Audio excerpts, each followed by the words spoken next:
Hello and welcome back to Tinker Talks Guns. Tonight, we're going to do something a little different. And pardon the shop close, it has been a long, hot spring day in the workshop making knives. And I went inside, had dinner, and was having my after-dinner cup of coffee when I thought, I need to do this video. I don't know why I need to do this video, but I do. And this is 6 stupid guns that I adore. So that's something a little different. Now, we'll get into that in a minute. First, I'd like to thank my supporters on Patreon. Your contributions help more than you know. This all costs money, and you are a big part of making this possible. If you'd like to join my Patreon supporters, there's a link in the description below. And thanks. So, also like to thank the channel supporters who do things like let me show you their guns and sometimes give me ammunition and all sorts of helpful little things. So thank you all as well. Now, these are all guns I own. 3 of them are guns I customized quite a bit. And without much further ado, let's go to the tabletop and have a look at these stupid things. Okay, our first stupid gun is a custom Brazilian contract Smith & Wesson model 1917 with a 2-inch barrel. This gun has reasonable sights, a quite good double action trigger pull, and it has the sorts of bells and whistles people used to put on revolvers to make them better tools. It has a grip adapter, has some nice fat antler grips in deference to my oversized meat hooks, bobbed hammer checkered on the top so you can thumb cock it, and what makes it stupid is that there's a list. First of all, it's enormous. This thing is huge. Second of all, it's heavy. I'm not sure this is as heavy as a full-size all-steel government model, but it's damn close and it holds 2 fewer shots. The 2-inch barrel is not as stupid as you might think, because if you measure a semi-automatic pistol's barrel, you measure it from the back of the chamber. And on that scale, this has a 3.5-inch barrel, and ballistics testing has shown that these particular loads get essentially the same ballistics out of this as they do out of my 3.5-inch Teutonix Combat Master. And I've tested these bullets in gel through denim, and they do penetrate adequately and expand. And of course, it's fast to reload because you just drop the clip in. But it's huge, it holds relatively few shots. And you've got, let's call it a enhanced dwell time between shots, because unlike a semi-auto, there is nothing between you and the recoil but the weight of the gun. And it kicks. Recoil is a thing with this gun. And yet, I absolutely love it. I have a Kydex outside the waistband holster, and on certain special occasions, I actually carry it. So, I've always had a weakness for big bore snubbies, and this just fits into the cracks and crannies of that weakness like nothing else. It's just wonderful. Stupid, but wonderful. Next on the list, another Smith & Wesson, also a snub nose. This is a Smith & Wesson Model 2 38 single action second model that has been cut to 1 5/8 inches, custom front sight, and custom antler grips. And I have this gun because a friend of mine on a single action forum had one done up like this with pearl grips in his avatar, and I was just very taken with it for no particularly good reason. It just looked great to me. So when I had the chance to pick up one of these guns, I immediately converted it into as close to his gun as I could get. Now, pearl grips were out of the question, but the antler works just fine, and I do make antler grips, and antler is cool. And this is stupid because, first of all, it's in a fairly weak caliber, 38 Smith & Wesson. And second of all, even though it is a top brake, auto ejects, and you can use J-frame speed loaders with it, it's a single action with a spur trigger. It's just dumb. But it's fabulous. One thing that is shocking about this is the accuracy. Because the first time I took it out for an extended shooting session, I was reliably knocking pop cans off a log 30 yards away. Sometimes a gun just works for you, and this is one of those guns. So despite the fact that it's stupid, I love it.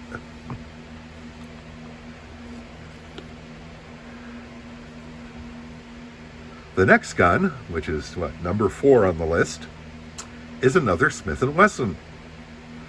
I guess I have a special fondness for stupid Smith & Wessons. This is a 38 double action safety hammerless, 4th model, with the barrel again at 1 5/8 inches, custom front sight, and custom grips. In this case, presentation grade desert ironwood. And they're very comfy in the hand. And this one came about because Linda bought me a couple of old top brakes as a present, and I got very interested in them. I did a bunch of research online and saw one of these that had a Packmeyer grip and the snub barrel on it, and I just thought, that's really cool. It's stupid, but it's really cool. So I got me one, and I did me this. And I intended this as just a conversation piece in a range toy. I never intended for this to have any practical application whatsoever. But I liked it so much and shot it so well, I found myself carrying it. And I have put, it's got to be close to, if not 4,000 rounds through this gun. Just because I like it so much. And I can actually shoot, hand-sized groups at 25 yards with it, which is just ridiculous. And that ridiculousness is part of the fun and part of why I adore this gun. Oh, and it's the Steampunk Snubby. There is a video about all of these guns, so you can look them up after. Next on the list of stupid guns, the high standard 22 Derringer. These came in 22 long rifle and 22 Magnum. This one is in 22 long rifle. It is big for a 22 Derringer. And it is stupid because, let's face it, Derringers are stupid. Big guns, 2 shots. Often and you pretty much have your choice. You can have an anemic caliber, or you can have a caliber that's too much for the gun. And there's no middle ground. And these were invented in, I think, the 1960s as a pocket backup pistol for police officers. And it is easily as big or bigger than most 25 autos that fill the same role. It's quite fat through the grips, although you can remove the grips and the gun remains perfectly functional. And of course, it's 2 shots of 22 long rifle or 22 Magnum, which is not enough, and you are not going to reload it in a fight. It is just not going to happen. So it's a stupid gun. It's a stupid gun on the face of it because it's a Derringer, the caliber's weak, the size is too big for what it is, and yet, I'd always wanted one of these, so when I finally had the chance to get one, I snapped it up, and I discovered something amazing. Despite having a very bizarre grip and being double action only, both barrels shoot to point of aim at 7 yards. I mean, there are people out there with $1,000 Bond Derringers that don't shoot to the point of aim. or in any particular relationship to each other. I have no explanation, but once I discovered this, of course, then it became a challenge. So I've spent hundreds of rounds trying to shoot this at improbable distances. I mean, this is a gun meant to be used at point blank range, arm's length or even contact distance. And yet at 7 yards, I've put 20, 30 rounds in the black on a standard size pistol target at 7 yards without any great issues. And because it's just so dumb and so ridiculously accurate, it's one of my favorite guns. Next, we step back in time a little further. This is a .25 auto. Yes, I know it's a revolver, but .25 ACP is a semi-rimmed cartridge, and it works in revolvers. And back around the period just before World War I, there were quite a few revolvers made chambered in .25 ACP. This one is in a remarkable state of preservation because Francati, the maker of this, made them between 1912 and 1914. And it has the original pearl grips, which are suffering a bit, as old pearl grips tend to do. And yes, this is a vest pocket gun designed for point blank range.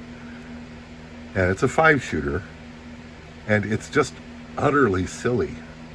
It is double action only, has a 1 1/4 inch barrel.